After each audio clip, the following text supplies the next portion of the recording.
Buenos días, buen día hermanos.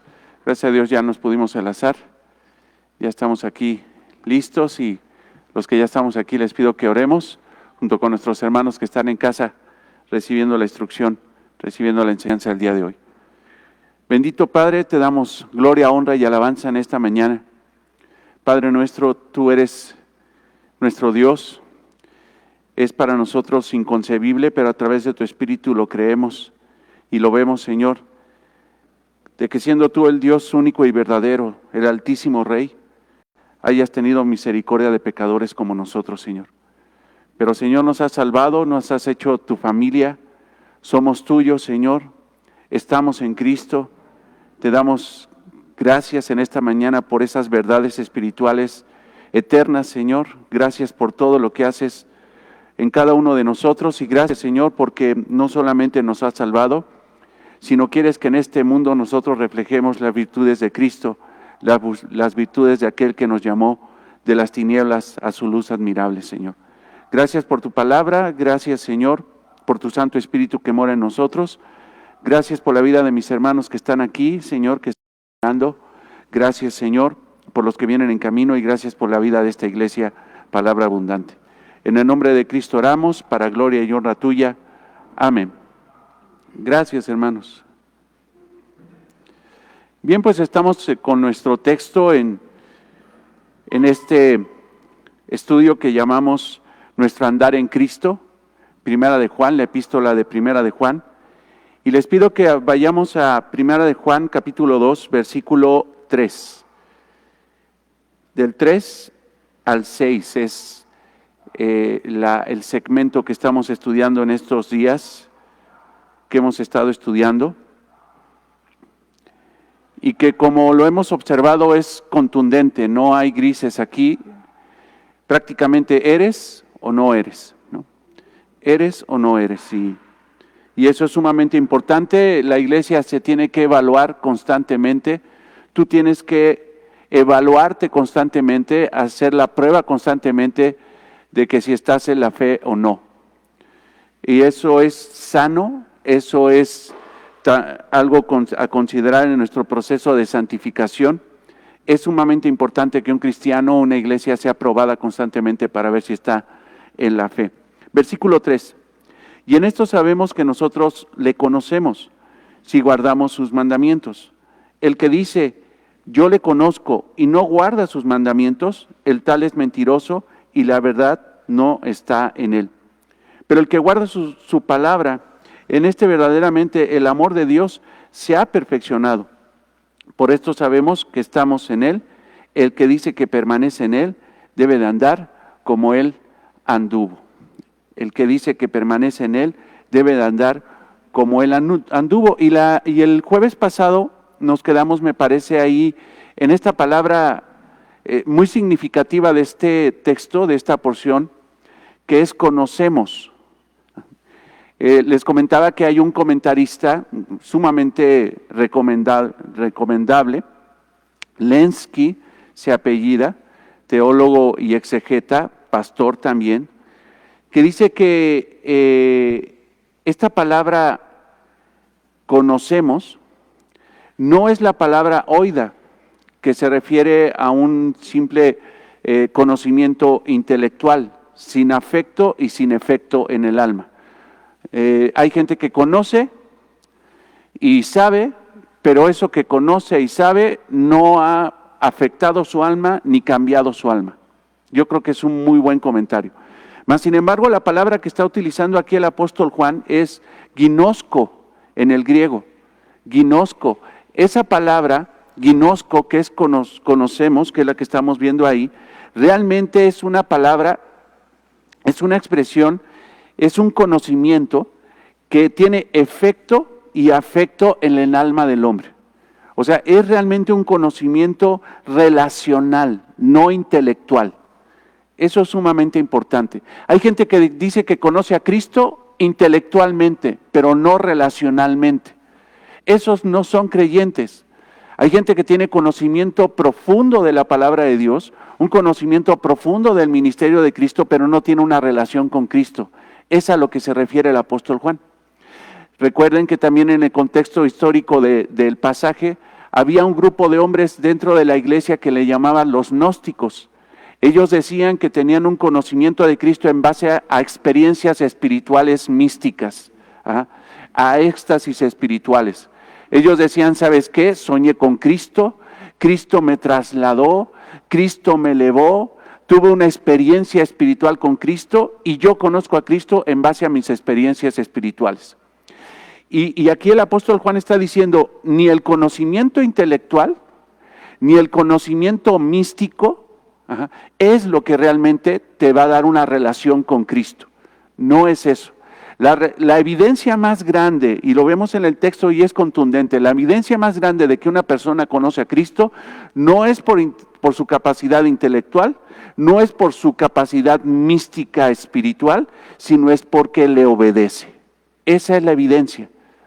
Por sus frutos los conoceréis. El fruto, hermanos, que se tiene que evaluar en la vida de un cristiano y que tienes que evaluar tú y que tengo que evaluar yo constantemente, es que si yo estoy obedeciendo al Señor. Más allá de que, ay, mira, ya descubrí algo más de Cristo a través de la Biblia, eso es bueno, es necesario. Oye, que tuve una experiencia espiritual, no estamos negando eso, podemos tener experiencias espirituales. Es claro, el Espíritu Santo mora en nosotros. Pero si la persona, lo vuelvo a decir porque quiero tener el mismo énfasis del apóstol Juan, volver a regresar a la idea, volver a regresar a la idea, volver a regresar a la idea. Si una persona dice que conoce a Cristo intelectualmente, o si una persona dice que conoce a Cristo espiritualmente, pero no guarda su palabra, no vive la palabra de Dios, no obedece la palabra de Dios, el tal es un mentiroso y la verdad no está en él. Contundente. Ya podríamos ahí orar, ¿no? Ya podríamos orar, pero creo que tenemos mucho más información aquí en el pasaje. Entonces, el que dice que conoce a Cristo debe de ser como Él. Debe de ser como Él. Debe de andar como Él anduvo. Nuestro Señor Jesucristo estuvo con nosotros. Él anduvo.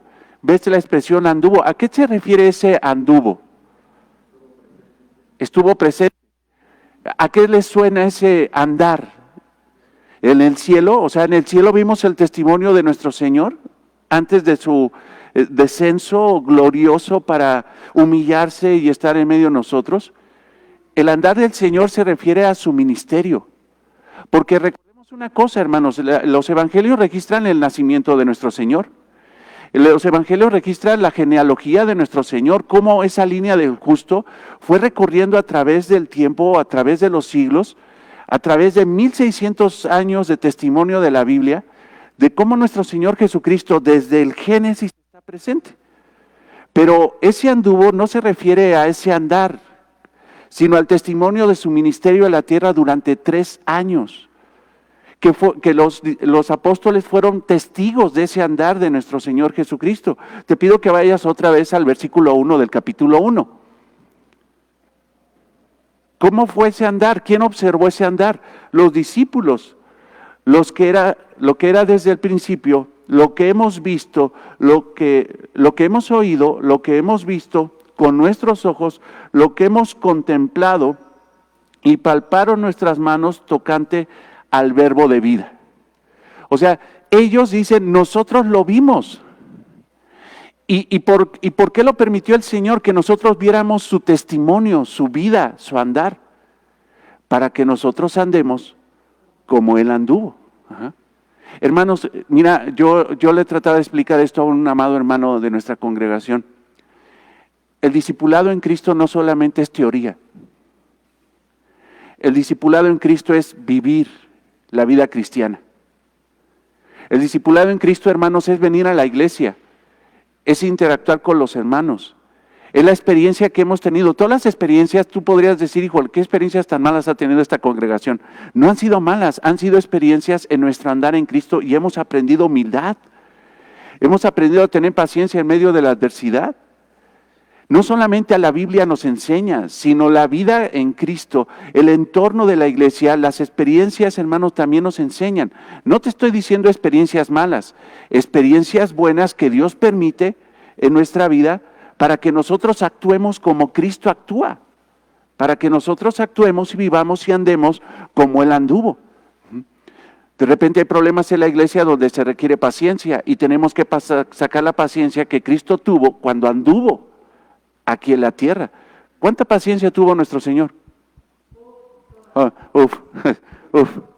Entonces, la misma paciencia que tuvo el Señor es lo que está diciendo el apóstol Juan. Si te dices que lo conociste, lo conoces, porque el apóstol Juan lo conoció, lo palpó.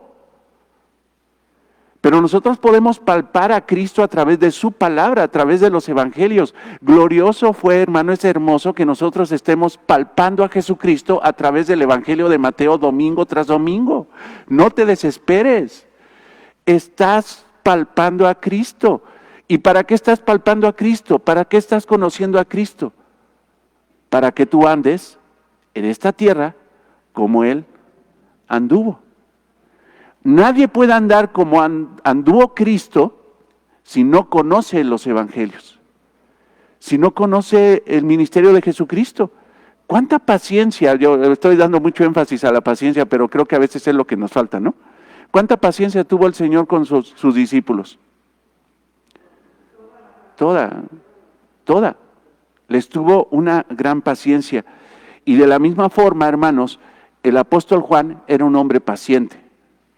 Hijitos míos, hijitos, ve el énfasis de la paciencia. Cualquiera hubiera tronado, hubiera dicho, claro, hubo momentos, por ejemplo, como el apóstol Pablo que decía, Gálatas insensatos, estúpidos, ¿no?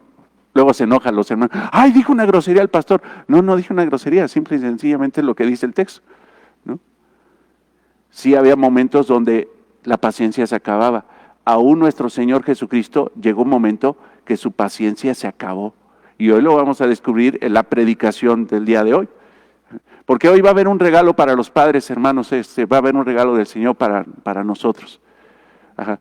La palabra de Dios, hermanos, no va a haber mensaje especial para los papás ni nada. Vas a escuchar la palabra de Dios, ese es tu gran regalo y te tendrías que gozar. Qué regalazo el Señor te va a dar el día de hoy, porque vamos a escuchar su palabra a través de Mateo 21. Bien, hermanos, entonces,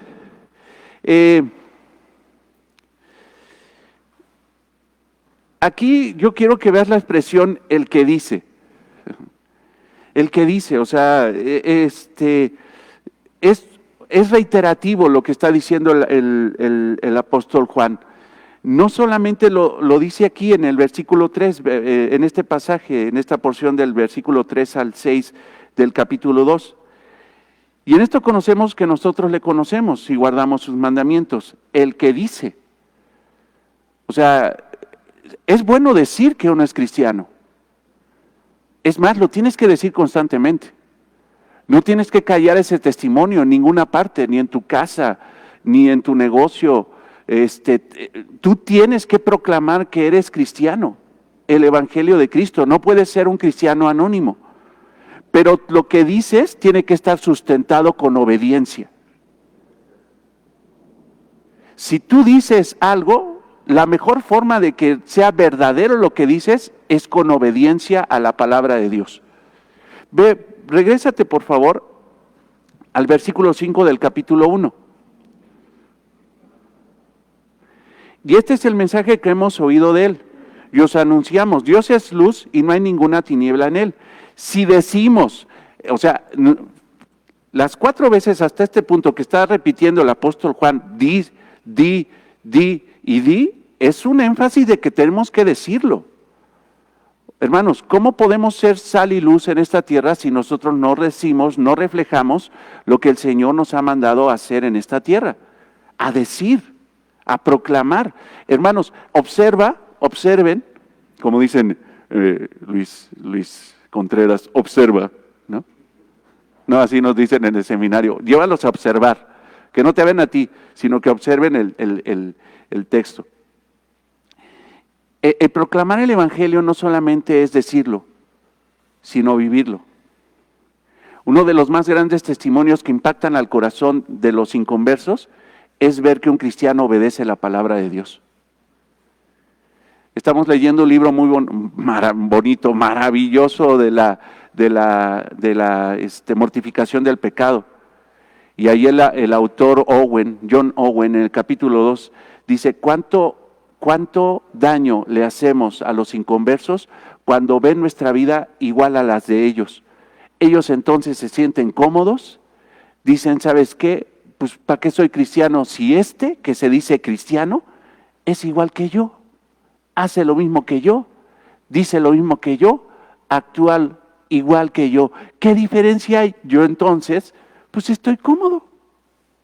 Pero cuando un cristiano vive la palabra de Dios, hay una gran diferencia entre los inconversos. Y los inconversos se sienten o incómodos o llamados a esa santidad, que no es de nosotros, es de Cristo, ¿no? Entonces, si decimos que tenemos comunión con Él, y andamos en tinieblas, mentimos y no practicamos la verdad.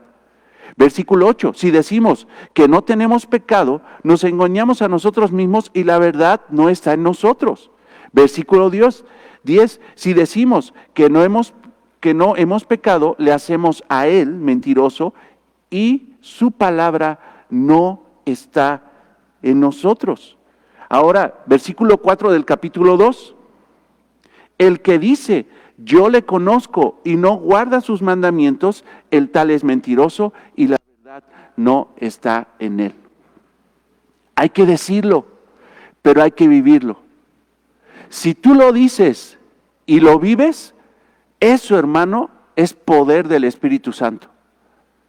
Eso es poder, hermanos, eso es conversión, eso es un genuino cristiano. Y sabemos que si decimos y intentamos vivir sinceramente, pero un día fallamos, abogado tenemos para con el Padre. Hermanos, ve las garantías espirituales eternas. ¿Quién le roba un caso al Señor? ¿Cuándo el Señor perderá un caso? Hermanos, hay garantía, tenemos que caminar confiados. Pero, hermanos, la evidencia más grande de la confianza del cristiano es la obediencia. La evidencia más grande de una genuina conversión, de una vida de fe, es la obediencia. Hay gente que dice, yo tengo una fe que mueve montañas, pero no obedece la palabra de Dios. Esa persona no puede mover ni a una hormiga con su fe. La evidencia más grande de la fe es la obediencia. Fe es creerle a Dios, creer su palabra y obedecerla. Eso es fe. Eso es la verdadera fe. Espérenme tantito. Hay un libro que yo les decía que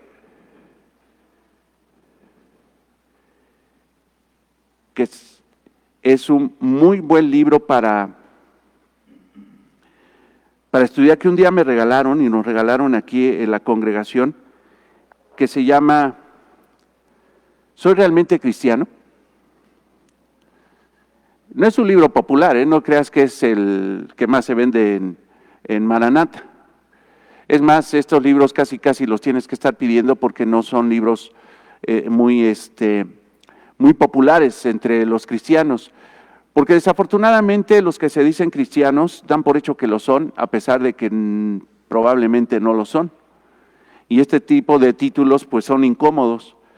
Recuerdo la primera ocasión que di un mensaje relacionado a esto en la iglesia y ese día fue revolucionario porque no le gustó a muchos hermanos lo que prediqué.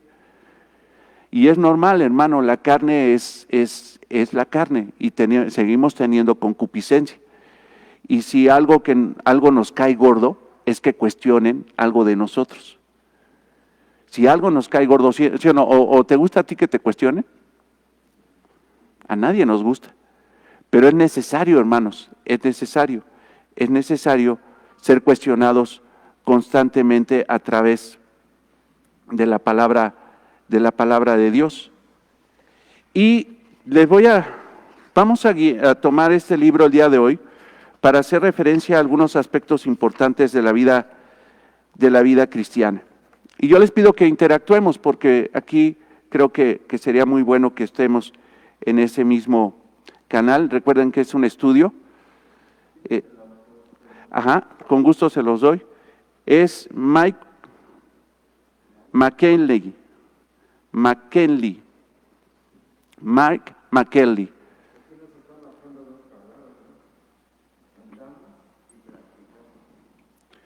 Andamos y practicamos. ¿Sí?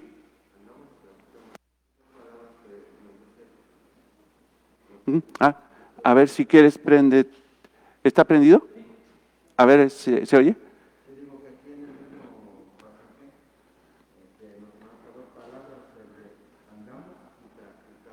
Andamos y practicamos. ¿Sí? Sí, es correcto. Acuérdense bien de observar las palabras, la relación de las palabras, las ideas.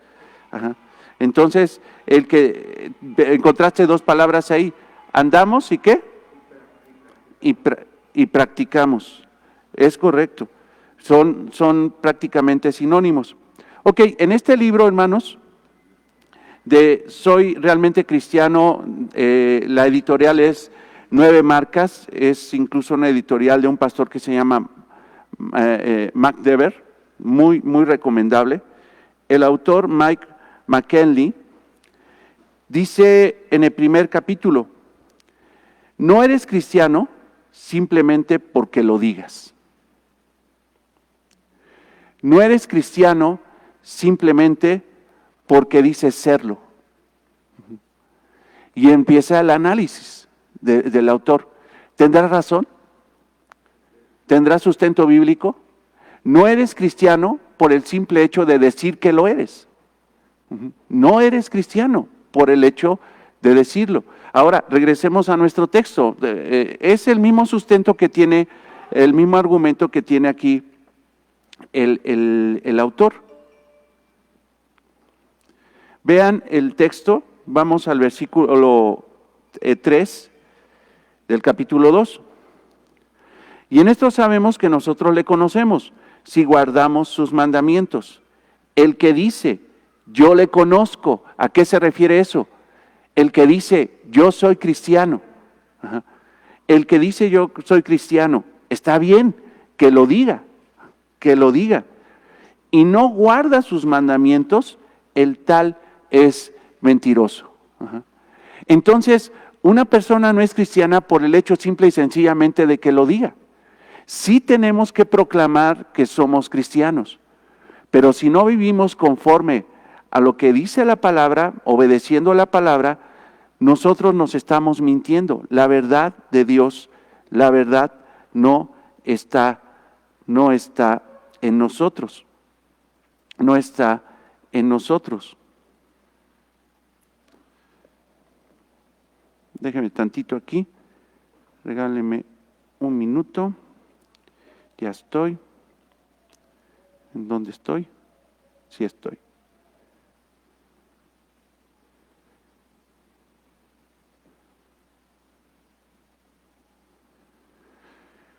Ok, ya estoy.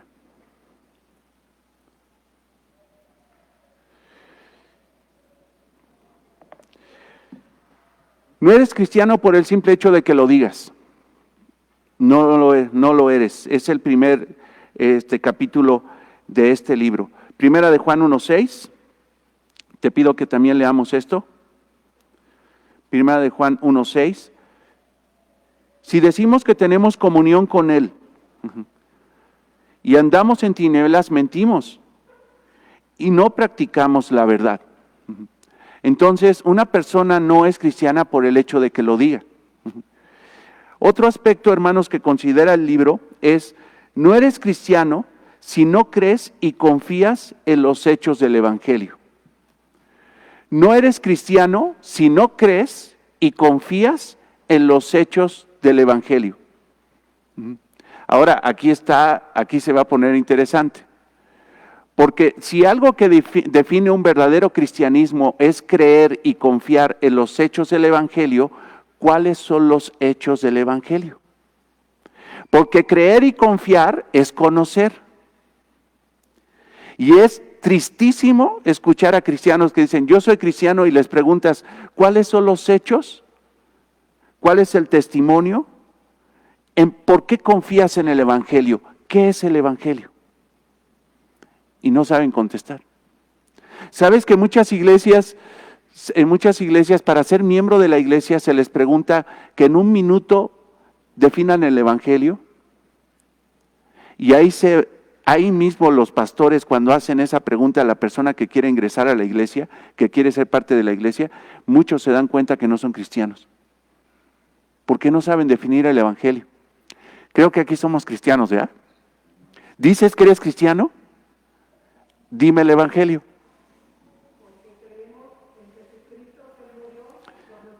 A ver, ahí va. Ahora sí vas a hacer el maratón, Moy. A ver.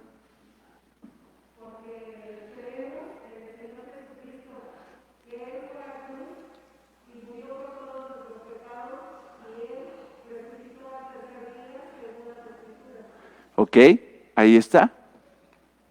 Laurita, siendo honesta, cuando hicimos la pregunta hace 3 años y medio, ¿podías contestar eso? Ahora, quiero aclarar una cosa. ¿No eras cristiana? Sí, pero te lo voy a decir bonito. Ignorante, como yo. Ignorantes, o sea, pero hay cristianos que llevan 20 años ya, 30 años, y les preguntas, define el Evangelio, y no pueden definir el Evangelio. Entonces, ¿cómo se pueden decir cristianos si no saben definir el Evangelio que los salvó? Eso que acaba de decirle ahorita lo encontramos en 1 Corintios 15, les pido que vayamos ahí.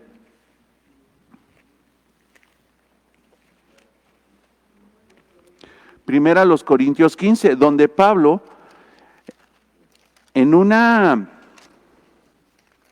exposición maravillosa de la realidad de que si Cristo resucitó, nosotros juntamente resucitaremos con Él. Pero para entrar al tema de la resurrección de Cristo, de la evidencia de la resurrección de Cristo, y de que los cristianos vamos a resucitar juntamente con Cristo, porque dentro de la iglesia de los Corintios había un grupo de cristianos que decían, bueno, Cristo resucitó, pero nosotros no. Pero Pablo dice, no, qué locura. Van a nuestra fe si ustedes creen eso. Si Cristo resucitó, nosotros también resucitaremos juntamente con Él. Pero para empezar su exposición, primero tuvo que definir el Evangelio. Primera a los Corintios 15, versículo 3.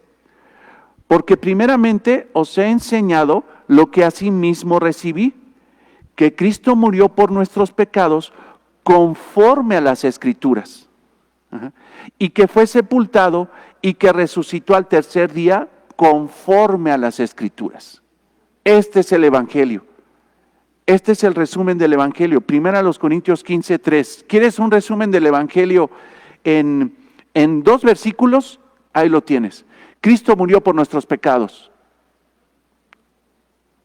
Pero Cristo no solamente murió, sino resucitó al tercer día. Y la evidencia de todo esto es histórica. La Biblia lo dice, las Escrituras lo dicen. Y Escrituras, hermanos, es toda la palabra, es la evidencia. Entonces, hermanos, no eres cristiano si no crees y confías en los hechos del Evangelio. No eres cristiano simple y sencillamente porque lo dices. Es el siguiente capítulo. Ahora, el libro dice, no eres cristiano si no has nacido de nuevo. No eres cristiano si no has nacido de nuevo. Y eso es lógico, hermanos. ¿Por qué crees que el apóstol Juan nos dice hijitos? ¿Por qué crees que el Señor Jesucristo nos dice niños? Porque así lo define, hermanos. Dice que nosotros somos niños espirituales. Porque somos recién nacidos. Nosotros somos recién nacidos. Obviamente tenemos que madurar, pero los cristianos somos recién nacidos. No eres cristiano, dice el libro, si no has nacido de nuevo. Vete por favor a Juan, capítulo 3, versículo 5. Y es ese famoso pasaje donde llega Nicodemo, que parece, hermanos, bueno, nosotros creemos que Nicodemo creyó en Jesucristo. Pero en primera instancia Nicodemo se acerca a donde estaba Jesucristo en esa noche, toca la puerta porque él sentía cierta afición por Jesucristo, era como fan de Jesucristo, le llamaba la atención Jesucristo, pero no estaba en Cristo. Eso es otro aspecto. Ajá. No eres cristiano por el simple hecho de que te caiga bien Jesús. No, o sea, es que, ¿por qué eres cristiano? Ay, es que esto del cristianismo me gusta. No, esto no es indicio de que eres cristiano, pero no eres cristiano si no has nacido de nuevo. Juan 3:5. Perdóname, Juan capítulo 3, versículo 5. Respondió Jesús, escucha esto, de cierto os digo, que el que no naciere de agua y del Espíritu no puede entrar al reino de Dios. Si no tienes un nuevo nacimiento, no puedes entrar al reino de Dios. Ahora, ¿qué es un nuevo nacimiento? Ajá. Es nacer en Cristo. Vamos a leer el contexto, no estamos corriendo. Fíjate, lo que es nacido de la carne, carne es, tú ya naciste de la carne. Y si sigues así, simple y sencillamente, eres como cualquier ser humano que nació en la carne, vivirá la carne y morirá la carne. Pero ahora ve lo que está diciendo el Señor después del punto y coma. Y lo que es nacido del Espíritu, Espíritu es. Un nacimiento, un renacimiento espiritual. Ese nacimiento, ese renacimiento, esa regeneración, como le llaman los teólogos, eso, hermanos, es la obra de Cristo en los pecadores. Vean el versículo 7. No te maravilles de que te dije, os es necesario nacer de nuevo. El viento sopla de donde quiere y oye su sonido, mas no sabe de dónde viene ni a dónde va. Así es todo aquel que es nacido del Espíritu. Respondió Nicodemo porque no entendía y le dijo, ¿cómo puede hacerse esto? Respondió Jesús y le dijo, ¿eres tú maestro de Israel y no sabes lo que es la regeneración? O sea, ¿eres tú un erudito de la palabra de Dios? ¿Eres del Sanedrín y no sabes lo que es la regeneración? Por favor, ¿no? Por favor, ¿no sabes qué es esto? De cierto os digo, que lo que sabemos hablamos y lo que hemos visto testificamos, y no recibís nuestro testimonio.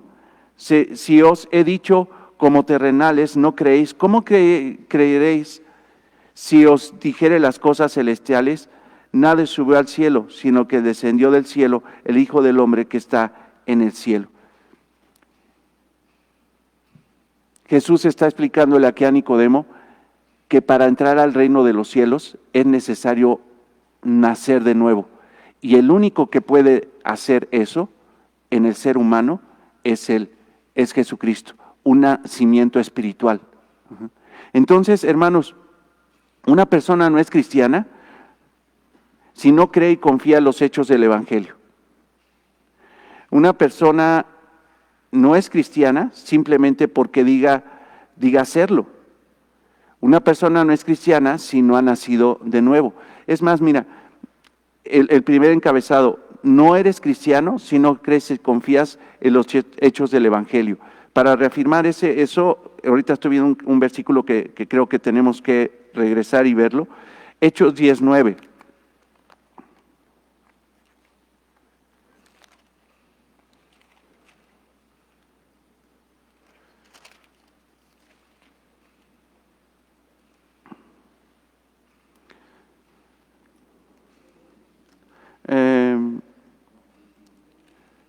No, perdóname, Hechos no, Romanos 10:9. Ahorita llegué a Hechos, dije, ¿qué es esto? No, Romanos 10:9.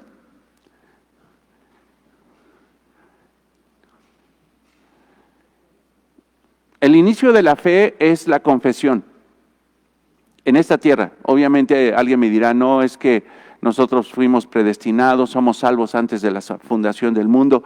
Es correcto, lo enseña la Biblia, la predestinación es un concepto bíblico. Pero ve lo que dice aquí Pablo a los romanos en el capítulo 10, versículo 9. Si confesares con tu boca que Jesús es el Señor, aspectos del Evangelio, este es el Evangelio, Jesucristo es el Señor, y creyeres en tu corazón. Hay gente que cree, pero no de corazón. Simple y sencillamente lo dice de labios para afuera. Pero aquí está diciendo que una persona es verdaderamente creyente cuando cree en su corazón. Esto quiere decir que confía y cree en el Evangelio. Confía y cree en el Evangelio. Que si confesares con tu boca que Jesús es el Señor y creyeres en tu corazón, confías en tu corazón, en esencia, en principio, confías en Dios, que Dios le levantó de los muertos, otro aspecto del Evangelio, que Jesucristo resucitó al tercer día, serás salvo. Pero si tú no lo dices de corazón y no tienes convicción en eso, no eres salvo. Aunque tú lo digas y confieses el Evangelio. No es simple y sencillamente decir de memoria, como dice 1 Corintios 15, que Jesucristo murió por nuestros pecados, como dice las Escrituras, y que resucitó al tercer día, versículo 4, como dice las Escrituras. ¿Lo crees? ¿Lo crees de corazón? No eres salvo por el hecho nada más de saber el Evangelio. Eres salvo porque crees el Evangelio. Porque crees el Evangelio. No eres cristiano solo porque te agrade Jesús. Es que a mí, ¿sabe qué? Yo antes era católico romano y pues me gustó esto del cristianismo porque, ¿qué crees? La Yuri está en eso y como que me llamó la atención. Y un día llegué y a una iglesia con muchas lucecitas y me llamó la atención y ahí la gente es chida, ¿no? Y así como que me gustó. No eres cristiano porque digas que te agrada Jesús. Lucas 18, 22.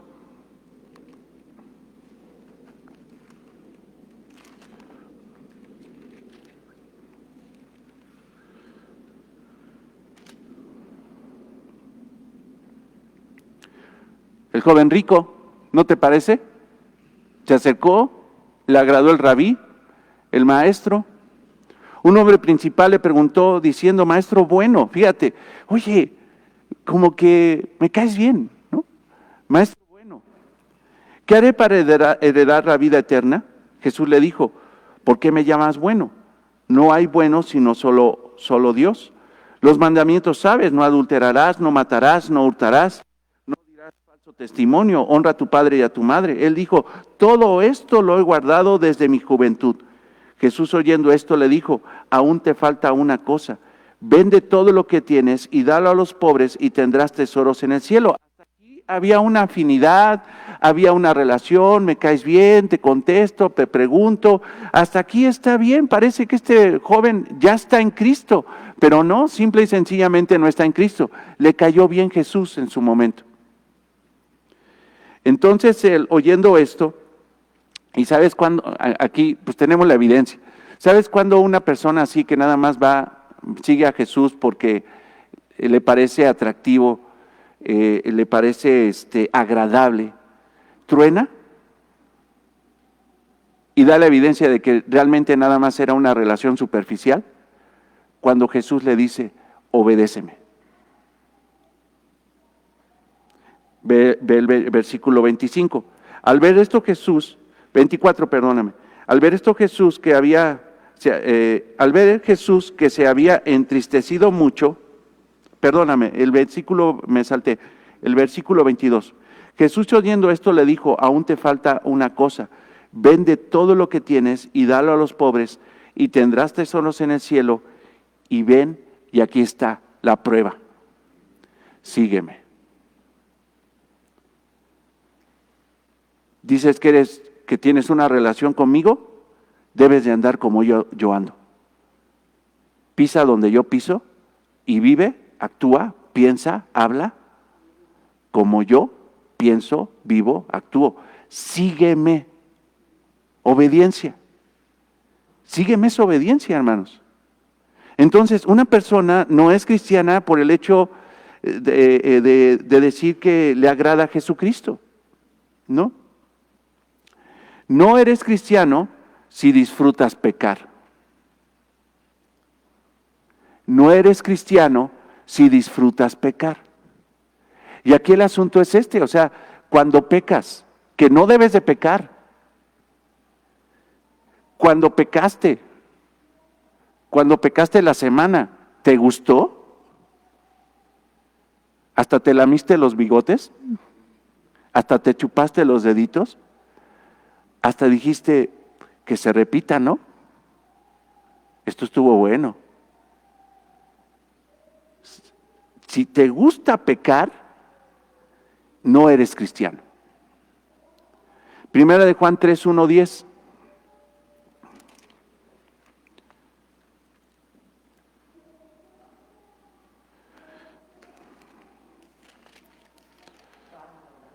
Sí, Primera de Juan 3, 1 al 10.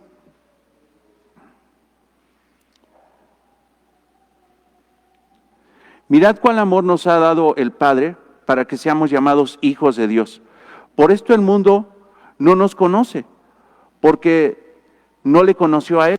Amados, ahora somos hijos de Dios y aún no se ha manifestado lo que hemos de ser, pero sabemos que cuando Él se manifieste seremos semejantes a Él, porque le veremos tal como Él es. Y todo aquel que tiene esta esperanza en Él se purifica a sí mismo, así como Él es puro. Todo aquel que comete pecado infringe también la ley, pues el pecado es infracción de la ley. Y sabéis que Él apareció para quitar nuestros pecados, y no hay pecado en Él. Todo aquel que permanece en Él no peca. Todo aquel que peca no le ha visto ni le ha conocido. Hijitos, nadie os engañe. El que hace justicia es justo, como Él es justo. El que practica el pecado es del diablo, el que practica el pecado. ¿Y cómo es un practicante de pecado? Porque le gusta. Yo practico fútbol. ¿Por qué practicas fútbol? Porque aborrezco el fútbol. No, porque me encanta el fútbol. Y el que practica, y escucha, eso es un practicante. Analiza tu vida. Levante la mano el que no tenga pecado. Bueno, ya estamos del otro lado, ¿no? Levante la mano el que sepa cuál es su concupiscencia, su debilidad.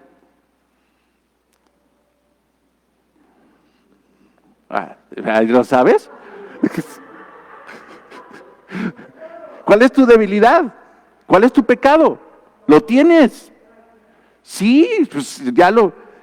Ajá. Ahora, en el mes, ¿cuántas veces hiciste eso?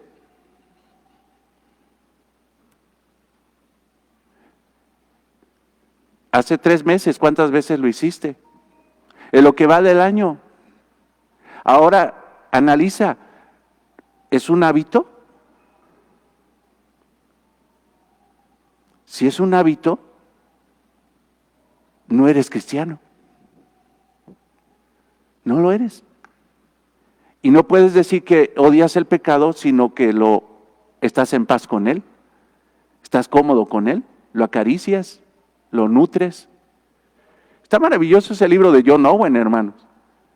Porque lo que uno va entendiendo, y todavía no llegamos ni siquiera a esos puntos, ahorita estamos en el capítulo 2, pero está diciendo, yo reflexionaba el sábado, después incluso de dar la clase el viernes, Decía, cuando el pecado venga y diga quiero, tú le tienes que decir, ni te voy a dar, te voy a quitar. O sea, no es de decirle, llega el pecado y dice, quiero. Y no es decir, no te voy a dar, no, te voy a quitar, te voy a matar. Pero el que no tiene ese ejercicio de mortificar el pecado que aún mora en él y peca constantemente, esa persona no es cristiana, no lo es, aunque lo diga. Versículo 8, el que practica el pecado es del diablo, punto. El practicante del pecado, aunque diga que es cristiano, pero practica el pecado, a cada rato cae en el mismo pecado. Porque el diablo peca desde el principio. Para esto apareció el Hijo de Dios, para deshacer las obras del diablo. Todo aquel que es nacido de Dios no practica el pecado. No practica. No lo practica. Entonces, no eres cristiano si disfrutas pecar. No eres cristiano si no perseveras hasta el fin. No eres cristiano si no perseveras hasta el fin. Te pido que vayas a Mateo 24:13.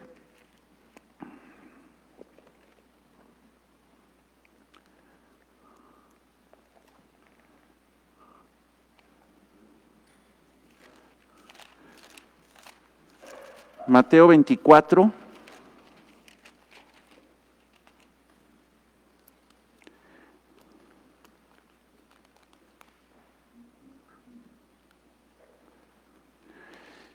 Y este versículo, hermanos, es controversial porque muchos dicen, ya ves, la salvación sí se pierde.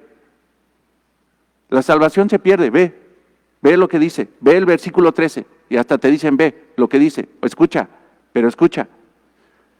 Mas el que no persevere hasta el fin, este será salvo. ¿Ya ves?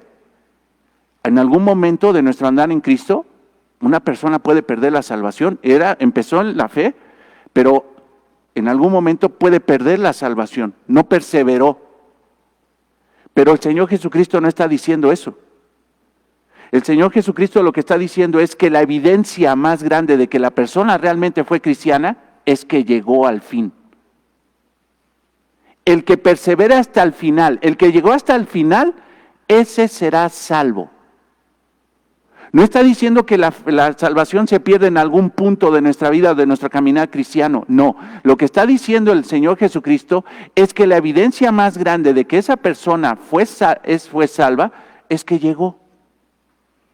Si tú eres cristiano vas a llegar. Entonces, hermanos, cuando te veas cruzando esa puerta gloriosa, estrecha que lleva a la vida eterna, tú dirás, Señor, esta es la evidencia más grande de que siempre fui salvo. Esa es la evidencia. Eres cristiano si perseveras hasta el final. Obviamente, hermanos, en nuestra andada en Cristo tenemos que cuidar nuestra salvación, no porque la salvación se pierda. La salvación se cuida, pero no se pierde.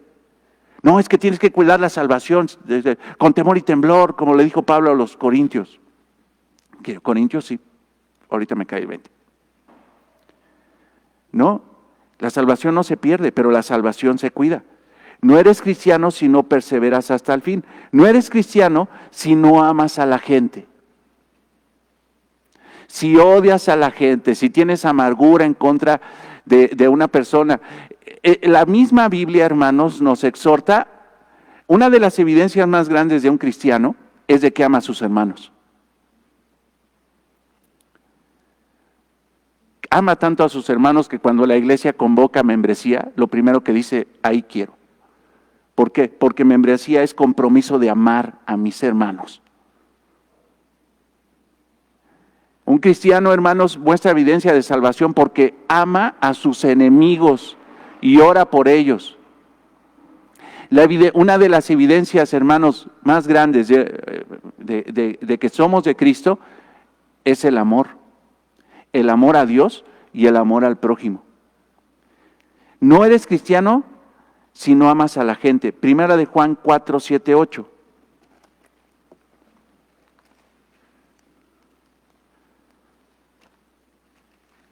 ¿No has escuchado bueno, desafortunadamente hasta cristianos que dicen, ¿cómo me cae gorda la gente? ¿Sí has oído eso? Ay, esa gente. Todo es gente. Pelafrondijos o pelados. ¿Quién sabe qué tanto dicen, no? Hipócritas. La gente, ya ves cómo es la gente. ¿Y qué, tú no eres gente? ¿O que eres extraterrestre? ¿O que vienes de Marte? ¿O de dónde eres? O sea, te vienes en cohete de Marte todos los días, de la Luna. ¿No eres terrícola o qué? ¿No eres gente? ¿No eres también pecador? No eres cristiano si no amas a la gente. Primera de Juan 4, 7, 8. Amados, amémonos unos a otros porque el amor es de Dios. Todo aquel que ama es nacido de Dios y conoce a Dios. El que no ama no ha conocido a Dios porque Dios es amor. Dios es amor. En esto se mostró el amor de Dios para con nosotros, en que Dios envió a su Hijo unigénito al mundo para que vivamos por Él. En esto consiste el amor, no en que nosotros hayamos amado a Dios, sino en que Él nos amó a nosotros y envió a su Hijo en propiciación por nuestros pecados. Amados, si Dios nos ha amado así, debemos también nosotros amarnos unos a los otros. Pero si una persona no ama a la gente, piensa en la persona que más gorda te caiga, porque pues esa es tu concupiscencia y todos tenemos concupiscencias de este tipo. O habrá alguien que no te caiga gordito. ¿Lo amas? A pesar de que te cae gordito. He conocido cristianos, cristianas, que odian a un familiar de tiempo. Y creen que es su justicia y es justo tener su resentimiento en contra de esa persona. Analiza, si traes amargura en contra de una persona de años, no lo digo yo, lo dice la Biblia, tú no eres cristiano, no eres cristiana, no te engañes, no te engañes. Si estás orando para que le caiga un piano en la cabeza a alguien,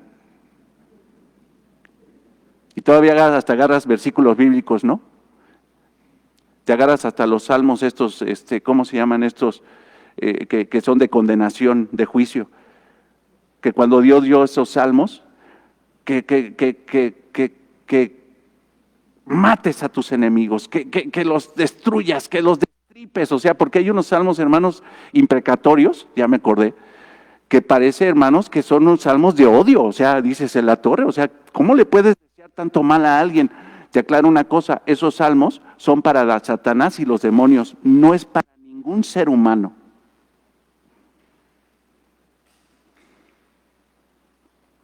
Ay, si el salmo imprecatorio ya se lo declaré a aquella que me cae tan gorda. ¿Es ser humano? ¿Es un demonio? ¿Es Satanás? Pues no. Entonces, esa persona la tienes que amar. La tienes que amar. No eres cristiano si no amas a la gente. Es que qué fácil es decirse cristianos, ¿verdad? Pero vivirlo, solamente a través del Espíritu podríamos hacer eso. Solamente. Recuerdo una historia de Alejandro Magno, creo que era eso, y Alejandro Magno era conocido por ser un rey valiente. Pero se entera que dentro de las líneas había un Alejandro, un soldado, que se llamaba Alejandro, pero era cobarde como el sol. Se entera, los alinea a todos los soldados, de un paso adelante el que se llama Alejandro, dice Alejandro el Magno. Y pues todos para atrás, porque no, pues yo me llamo Raimundo, yo me llamo tal, ¿no? Yo no me llamo Alejandro, ¿no?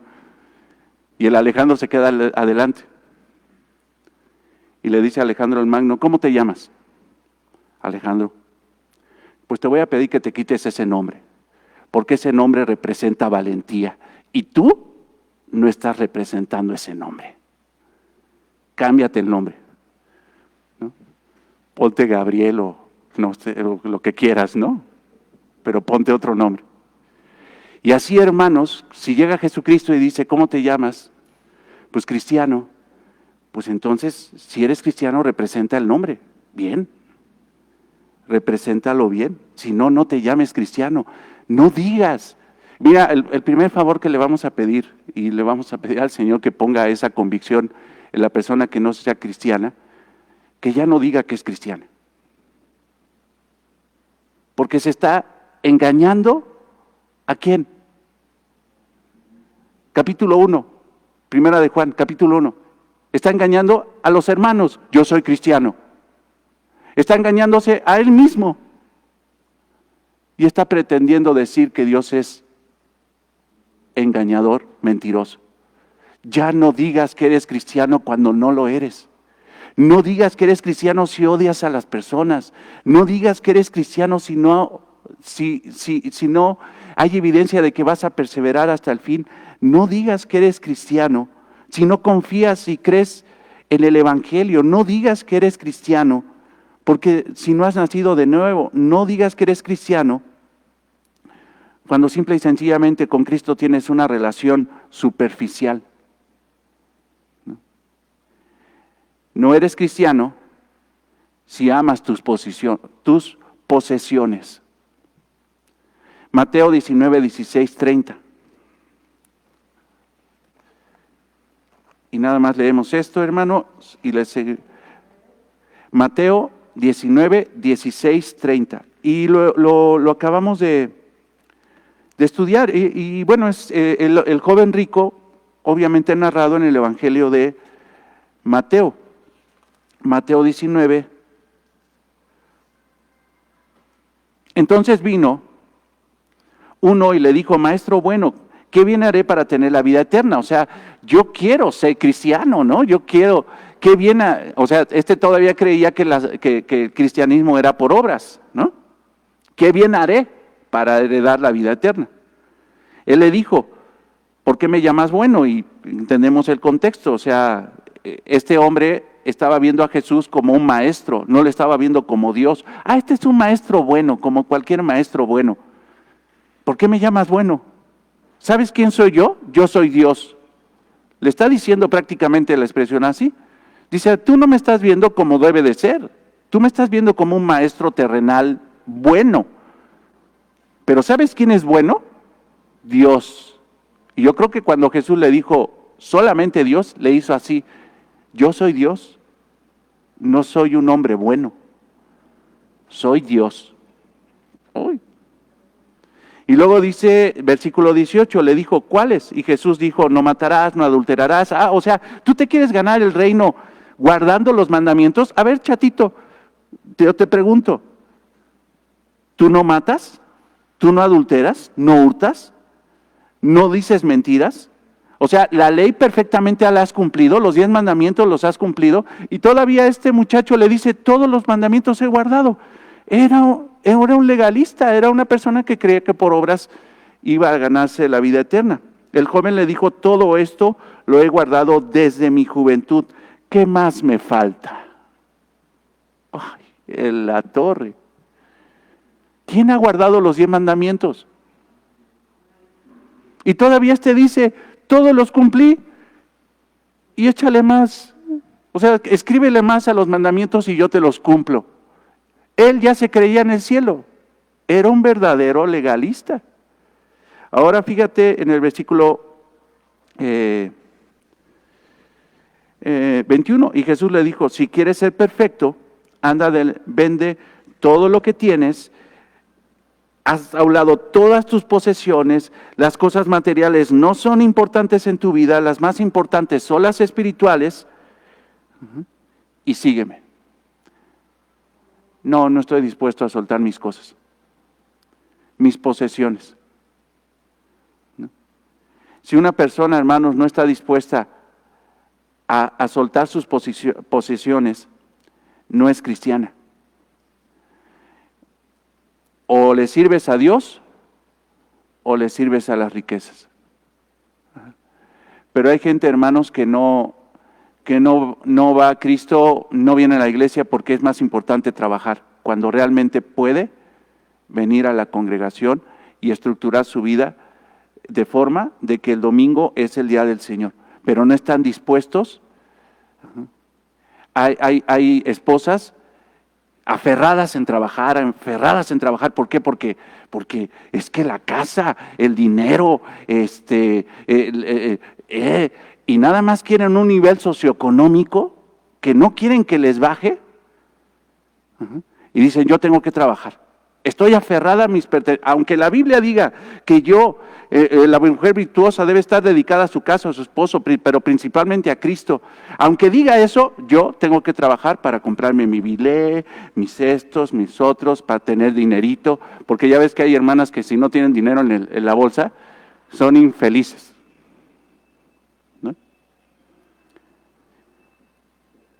Pues ahí tendrías que ver, porque si tú amas tus posesiones más que a Cristo, tu nivel socioeconómico más que a Cristo, entonces, y no estás dispuesto a dejarlo, entonces no eres cristiano. No eres cristiano. ¿Podemos saber si somos cristianos o no? ¿Sí se puede? Porque algunos dirán, al final del libro dice, híjole, pues entonces, ¿quién es cristiano? Que alguien nos ayude, ¿no? ¿Quién es cristiano? ¿Se puede saber que eres cristiano? Sí, claro. Sí se puede saber. Eres cristiano porque lo dices, pero lo dices de corazón y lo crees. Eres cristiano por el testimonio del Espíritu Santo, que dice que tú eres cristiano. El Espíritu Santo no cae en falsedades. El Espíritu Santo dice, Dios te adoptó. Romanos 8:16. Eres cristiano porque has nacido de nuevo. Juan 3. Eres cristiano porque se manifiesta el fruto del Espíritu en ti: amor, gozo, paz, paciencia, benignidad, bondad, fe, mansedumbre y templanza. Eres cristiano cuando no disfrutas pecar y dices, miserable de mí, queriendo hacer lo bueno, termino haciendo lo malo. Eres cristiano porque no amas tus posesiones. Y en cuanto los discípulos escucharon a Jesús, sígame, dejaron todo para seguirlo a Él. Eres cristiano porque manifiestas amor. ¿En qué se verá que tú eres discípulo de Cristo? ¿En qué se verán que somos discípulos del Señor? En que nos amamos los unos a los otros. Eres cristiano porque obedeces la palabra de Dios. Sinceramente, perfectamente no se puede, pero sinceramente sí. Eres cristiano porque crees y confías en la Biblia.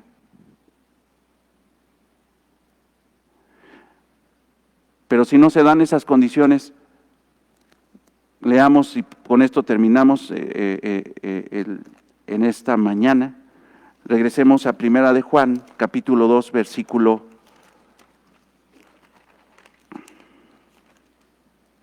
3. Y en esto sabemos, porque sí se sabe que uno tiene que saber si uno está en la fe o no. Y en esto sabemos que nosotros le conocemos, si guardamos sus mandamientos. El que dice yo le conozco y no guarda sus mandamientos, el tal es un mentiroso y la verdad no está en él, no es creyente. Pero el que guarda su palabra, en este verdaderamente el amor de Dios se ha perfeccionado. Dios ha puesto en él obediencia, amor. El perfecto amor de Dios está en esa persona. Por esto sabemos que estamos en Él. El que dice que permanece en Él debe de andar como Él anduvo. Si no eres cristiano, arrepiéntete hoy. Pídele perdón al Señor. Recíbelo genuinamente como Señor y Salvador. Es que no me nace, Rey, no me nace. La verdad no. Estoy confundido. Entonces pídele nada más al Señor una cosa. Si puedes sinceramente, sería muy bueno. Ayúdame. Ayúdame. Yo no puedo. Sinceramente, con eso, ayúdame. Yo no puedo. Amado Señor, te damos gracias por este estudio, gracias por tu palabra. Gracias, Señor, por esta maravillosa, Señor, epístola que estamos estudiando, tan necesaria para la vida de toda iglesia, Señor. Te damos gracias, Señor, por este mensaje profundo, por estas palabras penetrantes, Señor, como toda palabra, Señor, que está en tu palabra, que es una espada de doble filo, Señor, que entra a lo más profundo de nuestro ser y divide, Señor, lo bueno y lo malo de nuestro ser, Señor, para discernir qué es lo que necesitamos, Señor. Gracias, Señor, porque yo sé, Señor, que esto va a ser de edificación, como fue de edificación esta epístola para esta iglesia primitiva, Señor, que fue bendecida con este cuestionamiento profundo de la fe, Señor. Gracias por cuestionarnos. Y gracias, Señor, porque yo sé que muchos van a llegar a la conclusión de que no están en ti, pero, Señor, tú estás salvando aún pecadores y sé, Señor, que extenderás tu espíritu, Señor, para convencerlos de pecado, de justicia y de juicio. Pero también gracias por estas palabras, porque los que ya hemos nacido de nuevo, los que estamos en ti, reafirmamos, Señor, a través de estas palabras que estamos en la fe. Pero también nos recuerda, Señor, que constantemente tenemos que cuestionarnos esto, Señor. No vaya a ser como aquellos que creyendo que eran, llegaron delante de ti para que tú les dijeras, Señor, una tremenda realidad. A ustedes ni los conozco. Pero, Señor, confiamos en ti, confiamos en tu palabra, confiamos en el Evangelio, confiamos en tu obra y te obedecemos, Señor. Sinceramente, ese es nuestro anhelo. Eso deseamos, obedecerte. Porque te amamos, Señor, porque te amamos. En el nombre de Cristo, amén.